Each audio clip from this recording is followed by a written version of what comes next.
बिस्मिल्लाहिर्रहमानिर्रहीम। आज की इस वीडियो में हम आईएसएसबी के वेट को डिस्कस करेंगे। ये वीडियो उन तमाम कैंडिडेट्स के लिए निहायत अहम और ज़रूरी है जो आईएसएसबी देंगे या देना चाहते हैं। वेट की जो एब्रिविएशन है वो ये है वर्ड एसोसिएशन टेस्ट। इसके नाम से ही जाहिर है कि आपको वर्ड्स दिए जाते हैं और आप उस वर्ड्स को एसोसिएट करते हैं। एसोसिएशन तो हर कैंडिडेट करता है, लेकिन ठीक तरह से जो बंदा एसोसिएशन करता है उसी बंदे को या उसी कैंडिडेट को रिकमेंड किया जाता है। चले एग्जाम्पल के तौर पर हम एक वर्ड लेते हैं और वो वर्ड है सेक्स। अब कुछ कैंडिडेट्स के जहन में इससे डायरेक्ट जो है नेगेटिव बात आएगी, लेकिन कुछ कैंडिडेट्स ऐसे होंगे जिनके जहन में जेंडर आएगा। इससे ये बात जाहिर हुई कि मुख्तलिफ लोगों के जहन में मुख्तलिफ वर्ड्स पर मुख्तलिफ रिएक्शंस आते हैं।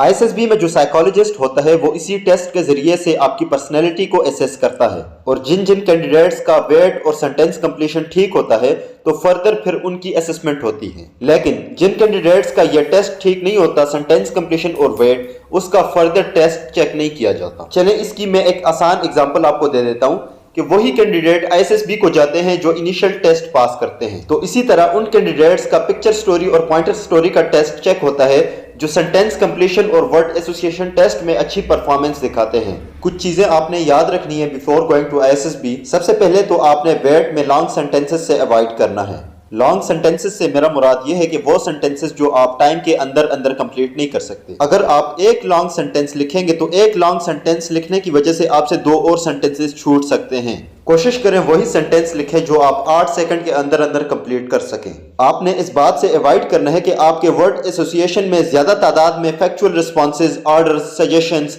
या क्रिटिसाइजेज नहीं होनी चाहिए। क्रिटिसाइजेज और नेगेटिविटी से तो आपने बिल्कुल ही बचना है। कोशिश करें आपके वेट में ऑब्जर्वेटरी सेंटेंसेस का ज्यादा होना चाहिए, और इसके अलावा आपका वेट जो है वो बैलेंस होना चाहिए। इन सब किस्म के सेंटेंसेस का होना आपके वेट में जरूरी है, लेकिन एक खास तादाद में, क्योंकि ये बात तो आपने सुनी होगी कि excess of everything is bad, और आर्मी एक बैलेंस्ड पर्सनैलिटी की डिमांड करता है। अगर आप आईएसएसबी की क्लासेस लेना चाहते हैं तो हमारी क्लासेस स्टार्ट हैं। खास तौर पर आपने इस बात का ख्याल रखना है कि आपने एक सीक्वेंस या ऑर्डर में 3-4 सेंटेंसेस नहीं छोड़ने। अगर आप इस तरह करेंगे तो ये एक बहुत नेगेटिव इंप्रेशन देता है, और आपका सिलेक्टर यही समझेगा कि ये बंदा डिप्रेस्ड या प्रेशर में था। जब भी आप कोई सेंटेंस बनाएं तो कोशिश करें वो एक स्ट्रेट लाइन में हो। आपके वेट में आपके सेंटेंसेस का स्ट्रेट लाइन में होना जरूरी है। अगर आपके सेंटेंसेस स्ट्रेट लाइन में नहीं होंगे तो आपके लिए कई मसाइल ये खड़े कर सकता है। तो इस बात के लिए आप जितनी प्रैक्टिस करेंगे तो उतना ही अच्छा होगा। You might know practice makes a man perfect. जितनी आप ज्यादा प्रैक्टिस करेंगे उतना ही आपका वेट जो है वो अच्छा बनता जाएगा। अब बहुत से कैंडिडेट्स के जहन में ये क्वेश्चन होता है कि हमें कम से कम वेट में कितने सेंटेंसेस करने जरूरी हैं। एक अच्छा वेट वही होता है जिसमें मोर देन 80 सेंटेंसेस लिखे जाएं। सिर्फ सेंटेंसेस ही नहीं,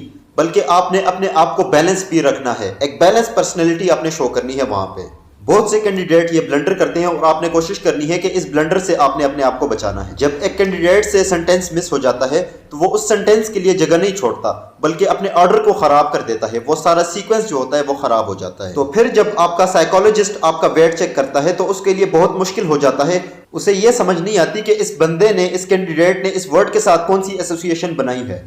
इसलिए अगर आपसे कोई सेंटेंस मिस हो जाए, यानी आपसे नंबर 3 मिस हो जाए, तो आपने नंबर 3 को इसी तरह खाली छोड़ देना है और मूव करना है नंबर 4 पर। अगर 7 मिस हो जाए तो आपने 7 को छोड़ देना है, उसकी जगह खाली छोड़ देनी है। 8 मिस हो जाए, इसी तरह कोई भी सेंटेंस आपसे मिस हो जाए तो आपने उसकी जगह खाली छोड़ देनी है। और अगर आप कंप्लीट प्रिपरेशन करना चाहते हैं इनिशियल या आईएसएसबी की, तो स्क्रीन पर दिए गए नंबर के जरिए से हमसे कॉन्टैक्ट करें। Thank you.